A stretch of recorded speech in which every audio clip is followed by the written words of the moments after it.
une nouvelle vidéo et il s'agit cette fois de ma deuxième partie pour mon bilan du Cold Winter Challenge 2022 organisé à l'époque par l'Enluminé. Et pour commencer tout de suite, eh bien on va faire avec un échec puisque dans le menu Yule, pour la sous-catégorie au coin du feu où il fallait lire un feel good ou relire un livre de notre enfance, j'avais mis un Noël qui est du chien et je ne l'ai pas lu.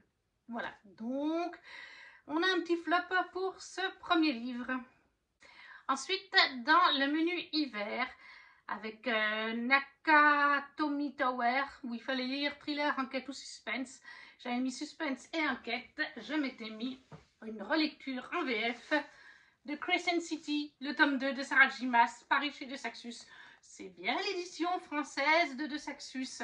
C'est juste les jaquettes qui ont été vendues dans la box de A Touch of Magic Design sur Crescent City. Donc vous avez la vidéo il y a un petit mois en arrière à peu près. Donc relecture, puisque je l'avais lu en VO à sa sortie, donc en anglais, toujours un coup de cœur. Voilà, ça se confirme, même en VF, j'aime toujours autant.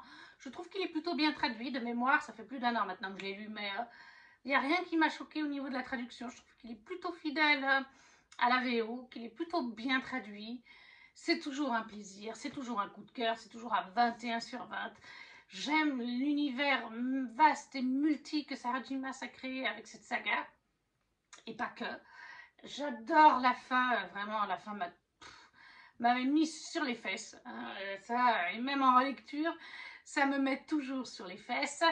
Tout ce qu'on trouve, les petits indices à l'intérieur de ce tome 2, qu'on peut reconnecter après vis-à-vis du tome 1, et pour ma part, j'ai lu le tome 3, donc je peux, voilà, continuer. C'est pépites, c'est Sarah J. Maas. Je vous en ai déjà parlé lorsque je l'avais lu en VO, dans une vieille vidéo, ça je sais que je l'avais fait, mais alors, vous vous rappelez laquelle? Mais voilà, dans ce tome 2, pour rappeler un petit peu, on a un peu plus de fantasy, on a un peu plus d'urban fantasy, oui, mais on a aussi un peu de côté SF, puisqu'on a par exemple, on a tout ce qui est un peu, comment dire, on a des sous-marins, on a plus de conflits de guerre avec des espèces de gros navires sous-marins, je ne sais pas bien comment vous les définir. On a aussi un côté astronomie qui est mis en avant, donc on n'est pas juste sur de l'urban fantasy, on a un côté vraiment SF dans le sens science-fiction pur. C'est toujours un plaisir, la plume de Sarah J. Maas est toujours aussi fluide. Il est à noter en plus que dans ce tome 2, on a pas mal de représentations LGBT, puisqu'on a plusieurs couples, on a du FF, on a du MM, on a bien sûr notre couple leader MF, donc on a des personnages de couleur.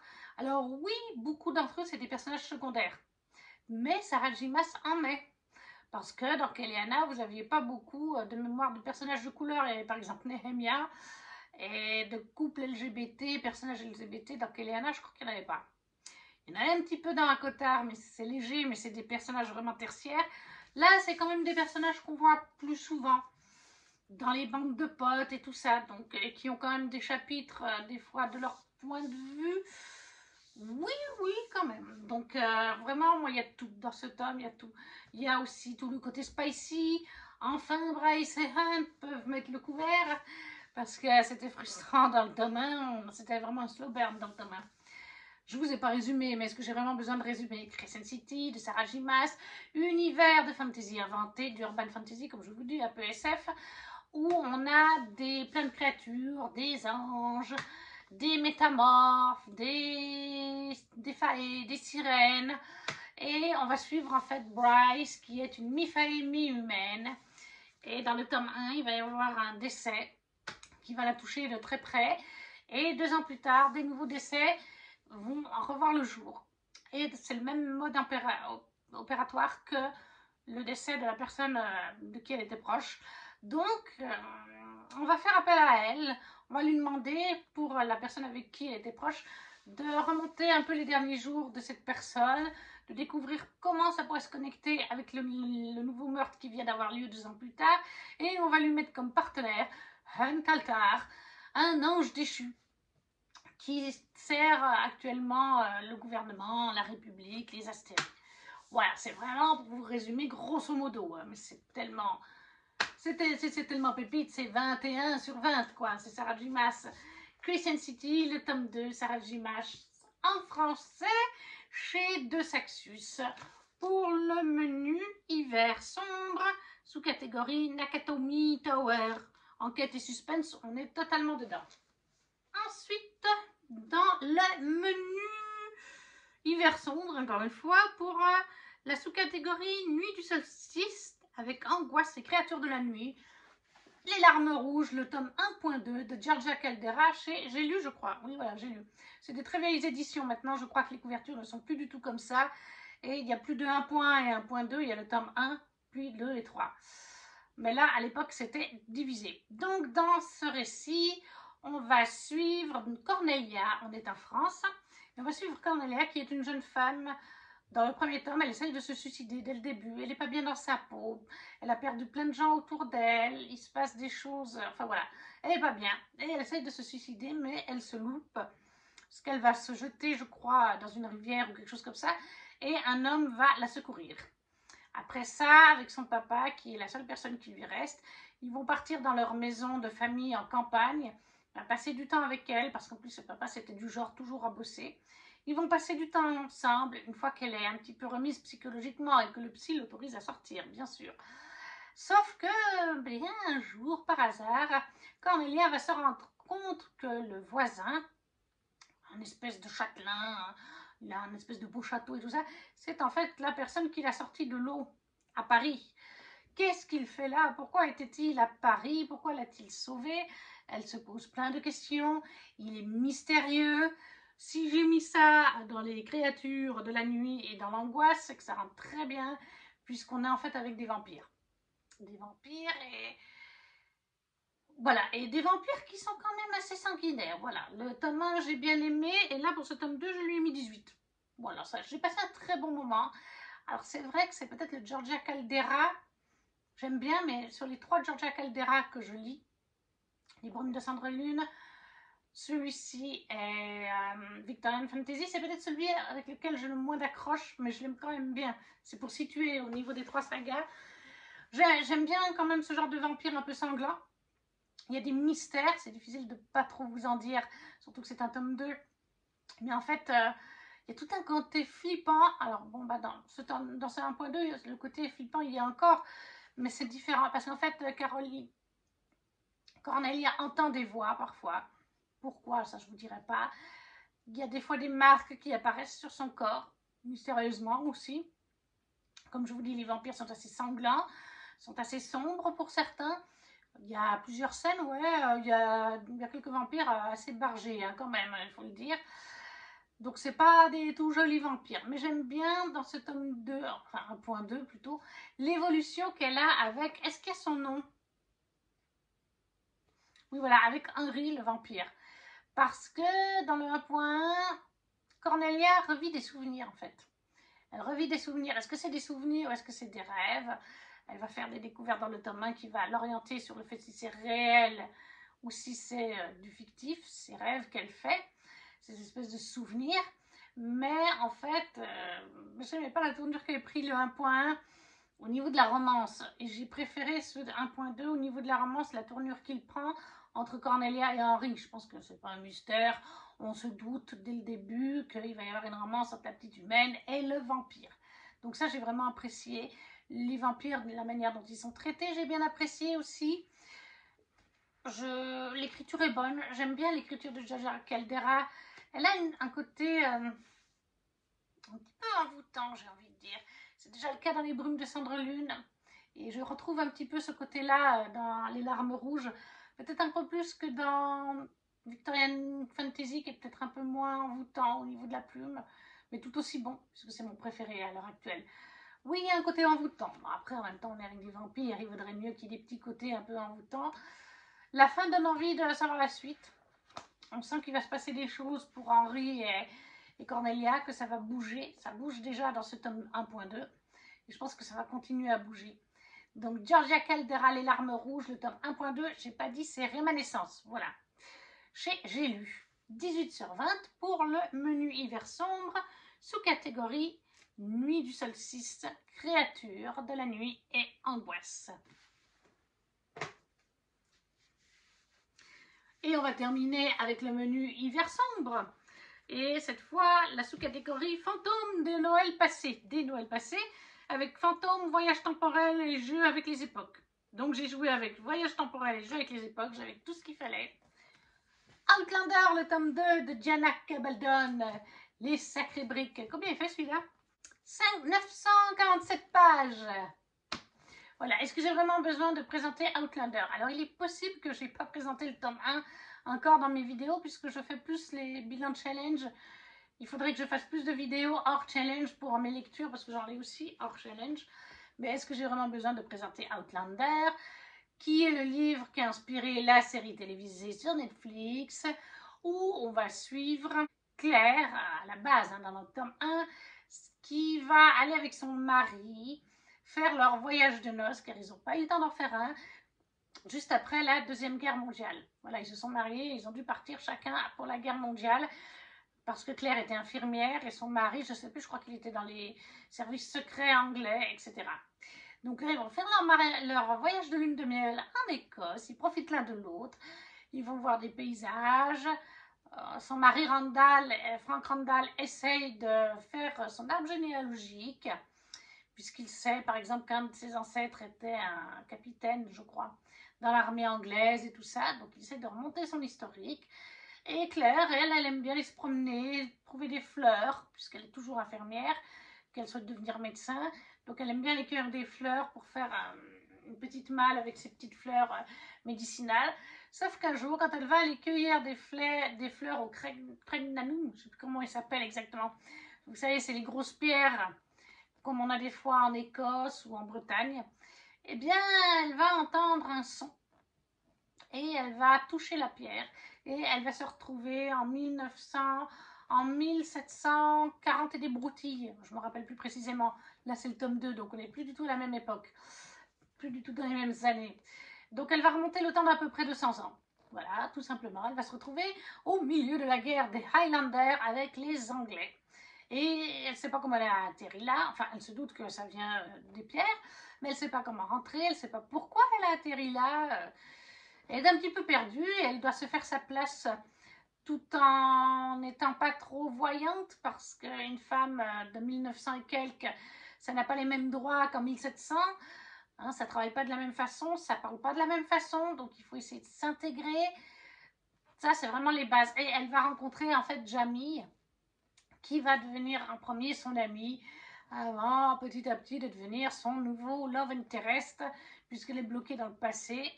À un moment donné, il faut bien aller de l'avant, même si on est bloqué dans le passé. Donc là, nous sommes sur le tome 2. Et dans ce tome 2, on nous présente des nouveaux personnages que j'ai bien aimés. Alors, il y en a un qu'on avait rencontré dans le tome 1. C'était un petit garçon, parce que là, ça se passe en 1968, début de ce tome. Donc, on a fait à nouveau un bond dans le temps. Je ne peux pas trop vous en dire. Mais voilà, donc on rencontre de nouveaux personnages que j'ai trouvé très intéressants. J'aime beaucoup Brianna, personnellement, comme personnage. Je ne vais pas vous en dire plus. Après, je la préfère peut-être dans la série, mais ça, c'est juste un point de vue. Au niveau des comparaisons séries, livres, je trouve qu'on est toujours pas trop mal. Franchement, il y a eu des livres et des films qui sont beaucoup moins fidèles que ça. Bien sûr, il y aura toujours des petites différences, c'est obligatoire. On ne peut pas faire autrement. Hein. Après, au niveau de l'écriture, elle est bonne, elle est assez fluide. Par contre, c'est vrai que 900 pages, 950 pages, on va dire, c'est parfois un peu long. Surtout qu'il y a des chapitres des fois courts, mais il y a des fois des chapitres qui sont un peu plus longs. Et c'est quand même écrit assez... Moi, je trouve que c'est écrit assez petit quand même. Donc, voilà, je crois quand même, de mémoire, j'ai mis 1 mois et demi. Les Outlanders, je mets 1 mois et demi en fait à les lire. Après, c'est vrai que je lis plusieurs livres à la fois. Si je lisais que ça, peut-être que je mettrais 2 semaines, c'est possible. Mais franchement, je ne pourrais pas. J'avoue que je lis 2-3 chapitres certains soirs quand je suis très motivée, et après j'ai besoin de changer de lecture. C'est très sympa, mais en fait, déjà, le fait que la série, je l'ai vue jusqu'à la dernière saison, donc la 7.1, donc forcément, on revit beaucoup d'événements qu'on connaît, c'est sympa, oui, bien sûr, mais des fois, ça peut être un petit peu genre, oui, bon, ça je connais, c'est un moment de la série qui m'a moins intéressée. Dans le roman, ça m'intéresse aussi un petit peu moins, mais ça reste toujours très bon. Moi, j'aime toujours autant cette intrigue un peu fantastique, cette intrigue un peu fantastique. d'avoir remonté dans le temps. Et j'aime bien les doubles temporalités, surtout dans ce tome 2, on a beaucoup de doubles temporalités. On est dans le présent, en 1968, et on va remonter l'historique dans les années 1700, grâce à de la presse, grâce à des registres aussi, pour remonter l'histoire de certains personnages, pour combler les trous, etc. Donc moi j'ai vraiment beaucoup aimé, donc c'est pour ça que j'ai mis 18 sur 20. Ça reste une bonne lecture, vraiment. Maintenant, je ne me les lirai pas tous à la suite. Voilà. En général, j'espace à peu près 6 mois entre chaque tome. Alors si j'en lis 2 par année, je suis déjà bien contente, parce que c'est quand même... c'est pas le truc le plus fluide du monde, c'est pas le truc qui va se lire en quelques soirs. C'est ce qu'il faut se dire. Mais ça reste sympa. Le seul petit reproche que j'ai, moi, c'est qu'on m'a dit que c'était spicy comme la série. Et clairement, je trouve que la série est plus spicy que les romans. On a des scènes spicy, mais elles durent pas extrêmement longtemps. Elles sont pas forcément hyper développées. Le langage est pas... Enfin voilà, ça reste assez basique au niveau du spicy. C'est peut-être juste le seul reproche que je peux faire. Sinon, j'adore l'histoire, j'adore les personnages, Jamie, Claire. 18 sur 20 pour Outlander, le talisman, oui c'est ça, le tome 2 de Diana Gabaldon chez J'ai lu, j'ai oublié de préciser.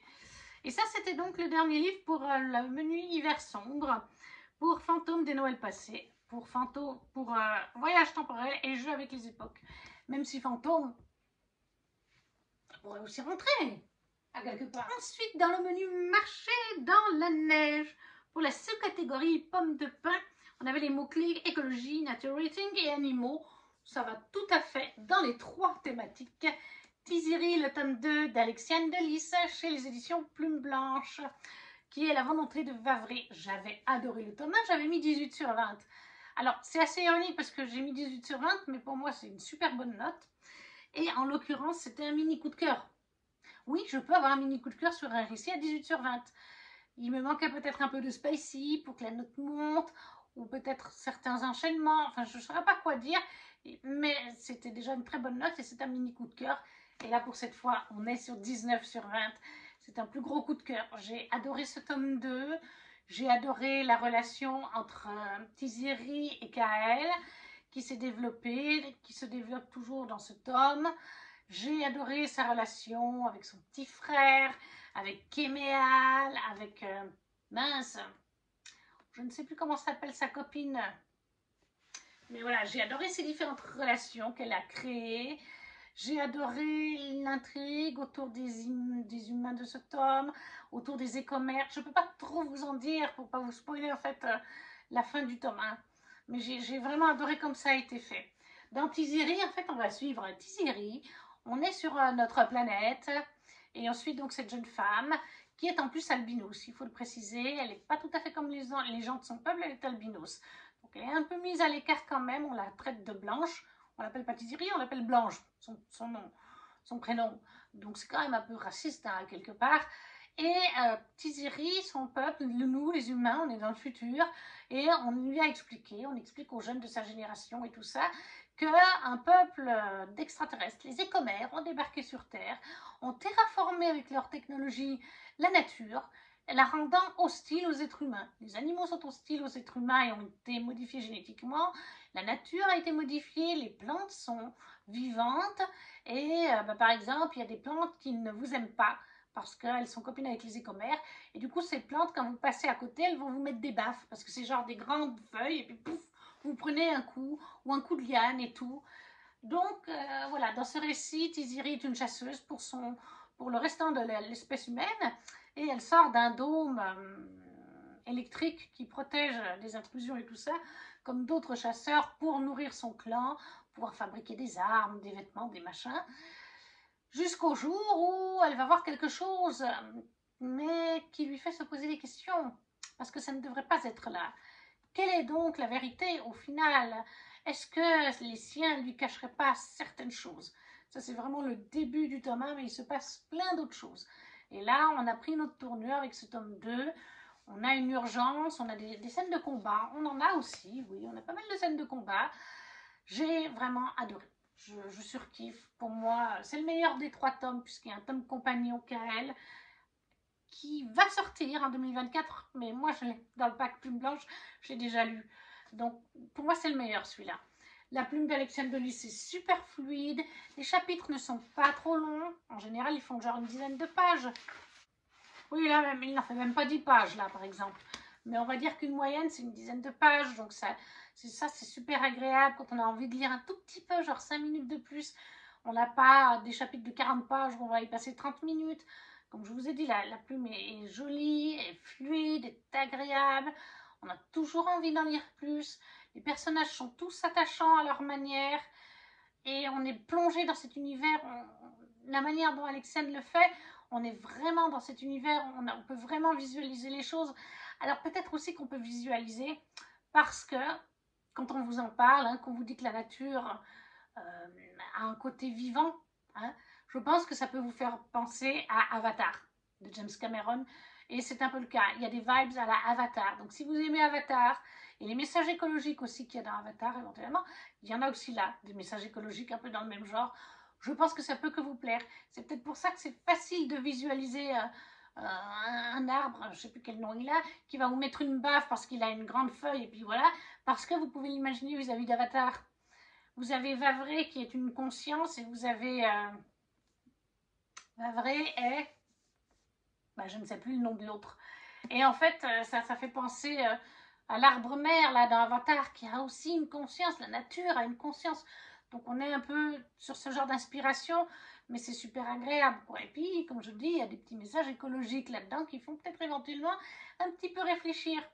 Le tome 1 de Tiziri a gagné plusieurs prix, hein, d'ailleurs. Je crois qu'il a gagné les Imaginales.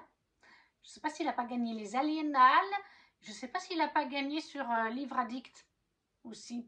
En tout cas, il a gagné plusieurs prix. Ça, c'est véridique. Donc, c'est la preuve que c'est vraiment un truc qu'il vous faut lire. Tiziri, le tome 2 d'Alexandre Delis, chez Plume Blanche, 19 sur 20, petit coup de cœur. Pour le menu Marché dans la neige, sous-catégorie pommes de pin, tous les mots-clés, animaux, écologie et natural reading rentrent dedans. J'ai eu aussi pour le menu bonus, mais il a été supprimé après par l'enluminé, mais moi je l'ai maintenu. Elle l'a supprimé parce que ça fait toute une polémique. Voilà, on ne rentrera pas dans les détails. Chacun a son avis, mais c'était... Elle voulait mettre de la représentation, que ce soit LGBT, de couleur, etc. En racisé, handicap. Donc elle avait créé une petite sous-catégorie bonus. Et certaines personnes ont rouspété de ces communautés que ça faisait bizarre d'avoir une catégorie, que ça faisait pointer du doigt. Enfin voilà, il y a eu toutes des polémiques. D'autres personnes de la communauté, de ces communautés représentées, étaient au contraire contents d'être représentées. Au final, l'illuminé a dit bon je supprime la catégorie, parce qu'en fait les personnes concernées, certaines, disaient oui mais il n'y a pas à mettre une catégorie spécialisée. On peut le faire de soi-même dans chaque menu. Il suffit juste de se motiver. C'est pas faux, mais c'est bien de le mettre parce qu'il y a des gens qui n'y penseraient pas d'eux-mêmes. Donc voilà, la catégorie bonus, c'était un hiver ensemble. Et c'était LGBTQ+, handicap, racisé. Et moi, j'avais mis The Sky Blues de Robbie Crouch en e-book. Je vais le chercher. Je voulais enregistrer exprès. Voilà, Robbie Crouch. Et j'ai mis aussi 18 sur 20. Alors là, c'était pour le côté LGBT. Je vais vous lire le résumé. On est avec un jeune homme, Sky, pour qui s'affirmer n'a jamais voulu dire s'exposer. Mais tout cela va bientôt changer. Sky Baker est peut-être ouvertement gay, mais dans sa petite ville, s'assurer qu'il est invisible a toujours été plus facile que d'être lui-même. Déterminé à profiter de sa dernière année de lycée, Sky projette de faire sensation lors de la fête annuelle sur la plage en demandant à son crush, Ali, de l'accompagner au bal de promo, et il a 30 jours pour s'y préparer. Son objectif est de pouvoir enfin s'affirmer fièrement. Mais les plans de Sky sont divulgués par un pirate informatique anonyme dans un post profondément homophobe qui devient rapidement viral. Alors qu'il est prêt à abandonner et quitter complètement la ville, ses camarades de classe lui donnent une raison de se défendre en transformant son compte à rebours en une traque pour exposer l'auteur de ce post horrible. Que se passera-t-il au bout de 30 jours? Sky pourra-t-il conserver sa visibilité durement acquise, ou sa petite ville l'empêchera-t-elle d'être lui-même? Et donc là, j'ai mis 18 sur 20. J'ai passé un bon moment. Alors, c'est le genre de plume, je trouve, qui m'a fait penser un petit peu à TG Clown, un petit peu dans la mer, au milieu de la mer céruléenne, ou sous la porte qui chuchote. C'est un peu le même genre de récit. Il ne va pas se passer 1 milliard de choses. Il va y avoir le gros événement dont on nous parle dans le résumé, c'est-à-dire un homophobe qui va faire un post en pointant du doigt Sky, et qui du coup, et pas seulement lui d'ailleurs, il va pointer du doigt aussi Ali, le love interest, parce qu'il est... En fait, ça aurait pu rentrer dans racisé parce qu'Ali, je crois, est asiatique. Mais du coup, à part ce gros événement, il va pas se passer des scènes d'action ou des waouh, ou des machins, des retournements de situation. On est sur un récit peut-être un peu feel good, mais avec un message pour faire réfléchir sur l'homophobie, sur le racisme, sur comment les gens autour de soi peuvent vous aider, justement. J'ai bien aimé ce roman sur ça, parce qu'en fait, finalement, il va avoir beaucoup d'aide, notre cher Sky, et même Ali, donc, à quelque part. Ils vont avoir beaucoup d'aide de gens de leur école, afin de trouver qui est ce pirate, afin d'être soutenu, tout simplement. Ça, c'était un beau message aussi. Alors, bien sûr qu'il y en a toujours quelques-uns qui seront homophobes, racistes et compagnie, mais on essayait aussi de nous montrer la tolérance, le soutien. Sky va faire des découvertes vis-à-vis de son passé et de ses parents, si je ne vous dis pas de bêtises. C'est dans ce récit, mais je ne sais plus exactement comment ça va. Moi, j'ai bien aimé. La plume est sympathique. Après, c'est vrai que des fois, on peut avoir une impression un peu de longueur, comme je vous dis, comme pour TG Clown, parce que c'est plutôt soft, c'est plutôt lent, doudou.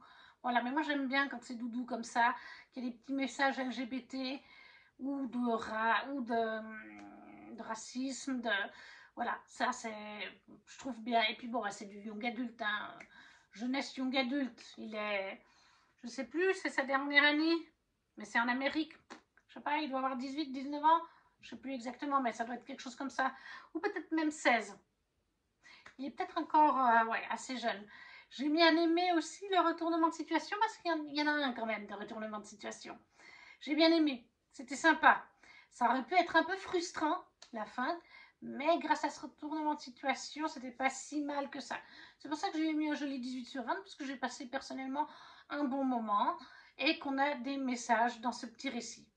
Donc voilà, The Sky Blues de Robbie Crush, c'est chez De Saxus d'ailleurs. C'est leur label Ellipsis. Je crois que c'était le premier roman chez Ellipsis, mais j'en suis pas sûre. Le menu bonus, un hiver ensemble, pour le côté LGBT et finalement un petit peu racisé. Ensuite, je me suis lue pour la catégorie, le menu Yule, la catégorie Reine des Neiges, avec Femme de pouvoir, féminisme, sorcière. Finalement, même sorcière, ça aurait pu à peu près rentrer. Mais j'ai surtout mis pour féminisme et femme de pouvoir. La chronique des fleurs d'opale. Je vous le montre à l'envers. La chronique des fleurs d'opale, le tome 2.1 de Yelena en auto-édité, dans cette magnifique petite édition que j'adore toujours autant. Travail magnifique de Yelena en auto-édité. Dans les chroniques des fleurs d'opale, c'est un peu compliqué parce qu'on est dans le tome 2.1. Il y a donc eu le tome 1.1 et le tome 2.1. 1.2. En fait, on est dans un univers de fantasy complètement inventé où il y a plusieurs royaumes, des humains. On a des humains, on a les Neltaïdes.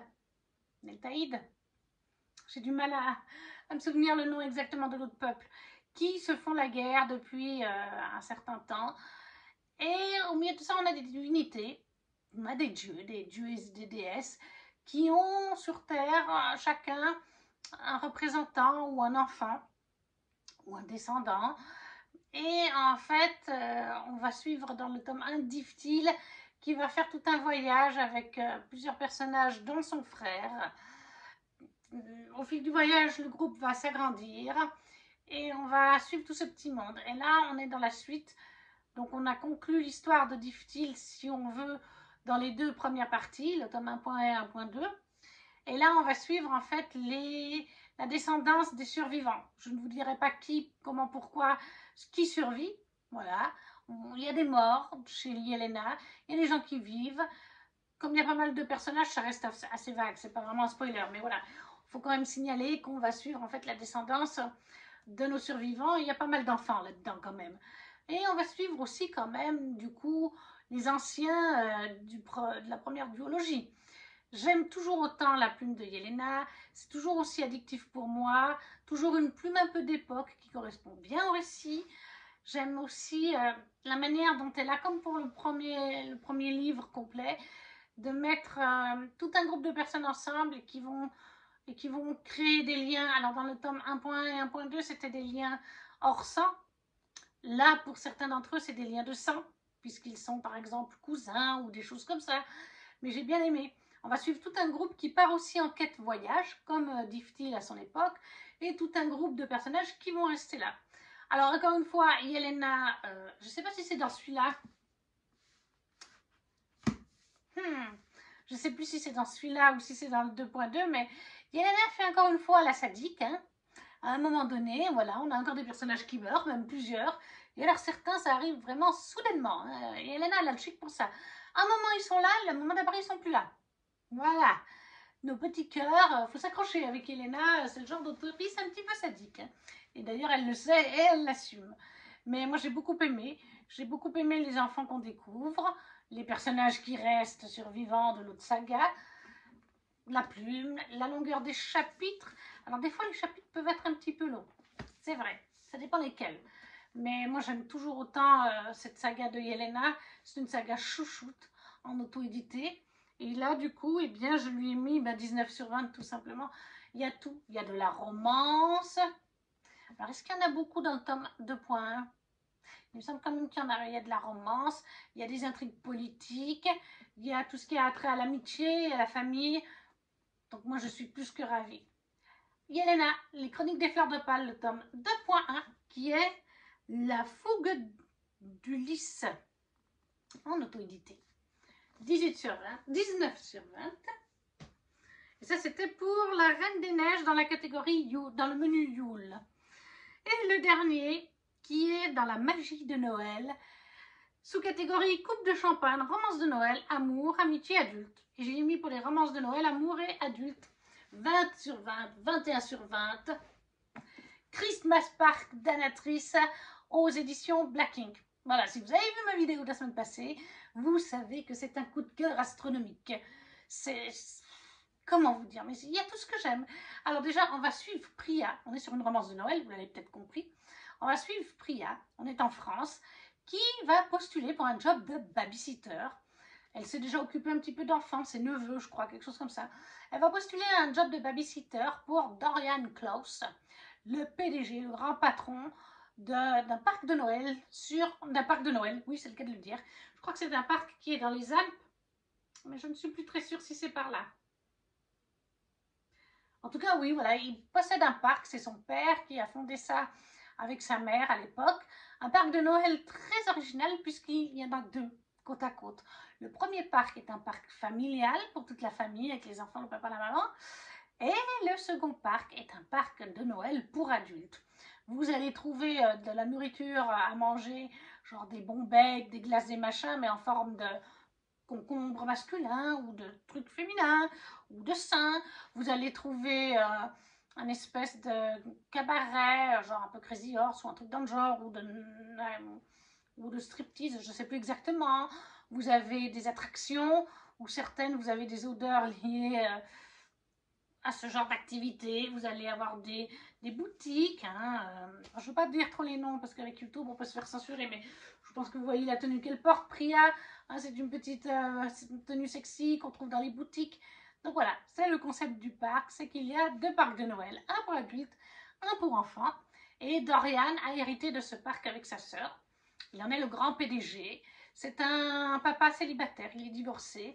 Et il va avoir ses enfants pour la période de Noël. Sauf que la période de Noël, c'est juste là où il y a le plus gros chiffre d'affaires dans le parc et qu'il a besoin d'une nounou quelques semaines pour s'occuper de ses deux enfants. On a une petite fille d'à peu près 2 ans, peut-être pas tout à fait 2 ans même, et un garçon qui commence gentiment à arriver sur l'adolescence. Donc Priya, elle va venir s'occuper de ce petit monde. Mais Priya, par contre, elle déteste Noël. Elle ne peut pas voir Noël en peinture. La pauvre Priya, vous la voyez aller gérer les enfants du PDG de 2 parcs de Noël. Et d'ailleurs, ils vivent à côté du parc de Noël, ou dans le parc de Noël. Donc ça va être très joyeux pour Priya à ce côté-là. En plus, les enfants adorent Noël, bien entendu. J'ai tout adoré. C'était ma première romance d'Anna. Anna, je l'avais lue avec La Guilde des Ombres, donc en dark fantasy ou en romantasy, avec La Reine Courtisane. Mais je n'avais pas encore lu de romance d'Anna. Ça a été ma première, ça a été un coup de cœur. Depuis, j'en ai lu une autre d'ailleurs. J'adore. Il y a tout ce qu'il me faut. C'est déjanté et rigolo. Il y a vraiment des moments super drôles. Priya a un sacré caractère. Dorian aussi d'ailleurs, les enfants aussi. Il y a vraiment une scène que j'avais adorée par exemple où Priya est en train de parler à la petite, mais elle est dans la période où elle répète les mots, la petite. Et je sais plus, je crois que Priya parle de son papa et de ce qu'elle aimerait faire à son papa. Et la petite se met à répéter certains mots qu'elle devrait vraiment pas savoir à cet âge-là. Et la pauvre Priya, elle est là, non, non, non, non, non, t'as pas bien compris, non, tu le répètes pas. Forcément, pour moi qui suis nounou dans le privé, je suis là, mais en fait, quand tu lui dis non à la gamine, elle va juste continuer. Voilà, le grand-père, donc le père de Dorian, est aussi complètement loufoque. Alors lui, il est complètement loufoque, hein. Il est barré de chez barré. Donc vraiment, il y a toute la romance qui est touchante quand même, mais elle est très spacey. Ça, c'est vraiment le truc d'Anna. Même dans la Guilde des Ombres, il y a du spacey et c'est bien écrit. Seulement dans la Guilde, vous avez 6 tomes, donc les scènes spacey et des gros tomes, hein. Il y a quelques petites scènes spacey, alors que là, sur un one-shot, vous en aurez un peu plus, beaucoup plus, et vous le sentirez plus. Donc, moi, j'adore le spacey. Plus il y en a, plus je suis contente. Mais je sais que ça pourra peut-être coincer pour certaines personnes, parce qu'il y a beaucoup de spacey. Et aussi que certaines personnes vont trouver le langage dans cette romance un petit peu parfois vulgaire, que ce soit quand on est dans les scènes spacey ou des fois un petit peu en dehors. C'est vrai qu'ils ont peut-être un langage un peu vulgaire. Moi, ça ne me dérange pas, bien au contraire. Mais je le signale, parce que je sais que des gens n'aiment pas, quand on en discute parfois. Et par exemple, rien qu'autour de moi, je l'ai lu, ma maman l'avait lu, ma mamie l'a lu. Je me rappelle, ma maman, elle l'avait lu juste après moi. Et je l'entendais se marrer des fois dans son lit. Et le lendemain, on en parlait. Ma maman et moi, on avait la même manière d'appréhender les livres. On aimait le spacey, le vulgaire ne nous dérangeait pas. On avait eu des coups de cœur sur celui-là, en plus avec le côté drôle et déjanté. Ma mamie a bien aimé le côté drôle, déjanté, romance et d'autres petites choses, mais la vulgarité, les scènes spacey, nous un petit peu chagrinés. Et pourtant, elle a lu 50 nuances de Grey. Mais là, le spacey et la vulgarité ont un peu croché. Par contre, tous les autres aspects, Anna est douée pour faire des thématiques des fois dans ses romances. Et là, il y en a. Priya a une bonne raison de détester Noël. Parce que des fois, dans les romances de Noël, le personnage déteste Noël, mais c'est juste parce qu'il n'aime pas, parce que c'est commercial. Point.